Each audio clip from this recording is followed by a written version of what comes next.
Стапија во сила законот за работно ангажирање на студенти, пензионери, приматели на социјална помош и други бенефиции со цел формализирање на диво вработените, чиј број во 2024 година според статистиката е 85.000.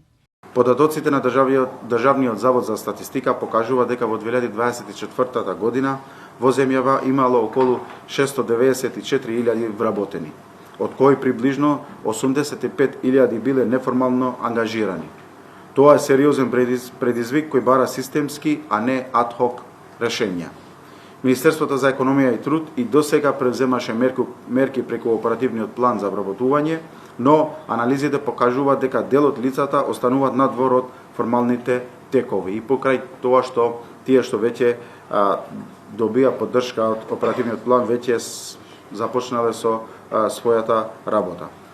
Ова е најсилниот мотив за донесување на споменатиот закон, од кој владата очекува многу, бидејќи нуди низ поволности. Законот овозможува ангажирање на вработени, невработени, студенти, ученици и пензионери без губење на нивните веќе стекнати права. Корисниците на гарантирана минимална помош не ги губат социјалните и детските права. Невработените не се бришат од евиденција и не го губат паричниот надоместок. Пензионерите не го губат правото на пензија, а студентите и учениците ги задржуваат правата од образовниот систем. Сивата работна економија, според министерот Бесар Дурмиши, најмногу има во земјоделието, шумарството, хотелиерството и други сектори. Според него, таму неформален ангажман имаат дури 17.400 лица.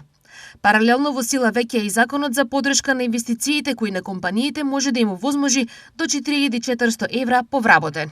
Со овој закон, државата обезбедува финансиска поддршка за компании кои инвестираат, остваруваат раст на приходите и ја задржуваат стабилноста на вработувањето.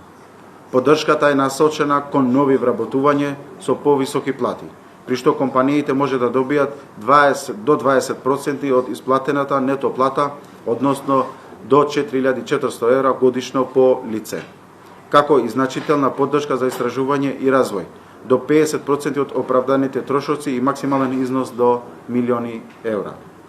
До 1 милион евра. На тој начин ја охрабруваме трансформацијата на економијата кон поголема продуктивност и дадена вредност.